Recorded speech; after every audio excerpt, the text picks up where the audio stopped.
السلام علیکم ناظرین، پچھلے واقعہ میں ہم نے سلسلہ وارثیہ کے برکات بیعت کا ایک واقعہ پیش کیا تھا۔ آئیے برکات بیعت کا دوسرا واقعہ ہم پیش کرتے ہیں۔ محمد خان صاحب جو کہ آگرہ میں رہتے تھے، جو کہ ایک نہایت ذاکر باشاگل بزرگ تھے، یہ واقعہ اپنا چشمدید بیان فرماتے تھے کہ آگرہ میں ایک صاحب نہایت خوشحال تھے، مگر اولاد نہ ہونے کی وجہ سے بہت پریشان تھے اور شب روز اسی جستجو میں پریشان رہتے اور یہی سوچتے ہم کسی طرح صاحب اولاد ہو جائے۔ اس نے اتفاق سے حضور انور آگرہ تشریف لائے تو آپ کو دیکھ کر انہوں نے خیال کیا کہ ان بزرگوں کو اپنے مکان پر لانا چاہیے۔ کیا عجب ہے کہ ان کے مبارک قدموں کی برکت سے میری مراد پوری ہو جائے۔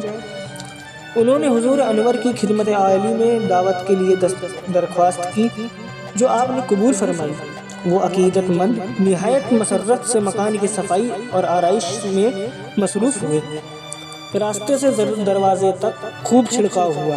حضور کی آمد میں سب گھر والے نہایت خوش تھے، مگر ضرورت دیوانی ہوتی ہے۔ صاحب خانہ کو ان کی خواہش نے دیوانہ بنا رکھا تھا۔ انہوں نے کسی عامل کے کہنے سننے سے صدر پر کوئی نقش اولاد پیدا ہونے کے زمین میں دفن کر رکھا تھا۔ جس وقت حضور پرنور تشریف لائے تو خاص اس مکان پر قدم مبارک رکھ کر رک گئے اور ارشاد فرمایا، یہ کیا شیطانی حرکت ہے، اس کو ابھی نکال کر پھینک دو۔ صاحب خانہ نے اسی وقت حکم کی تعمیل کی اور نہایت گرم جوشی میں حضور کو اپنے مکان میں لے گئے۔ میں نے اور تمام حاضرین نے دیکھا، اس چھڑکاؤ دار زمین سے گزر کر آپ نے سفید چاندنی پر بے تکلف نشاط فرمائی۔ کوئی نشانی چادر پر نہیں آئی، نہ دھبا لگا۔ یہ کرامت سنا کرتے تھے، مگر آج آنکھوں سے دیکھا۔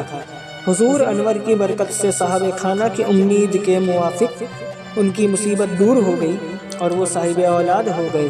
اس قسم کے واقعات اکثر دیکھنے میں آتے تھے اور ہزاروں نامراد آپ کے فیوز و برکات سے بامراد ہوئے ہیں۔ والوارث الکریم یا وارث۔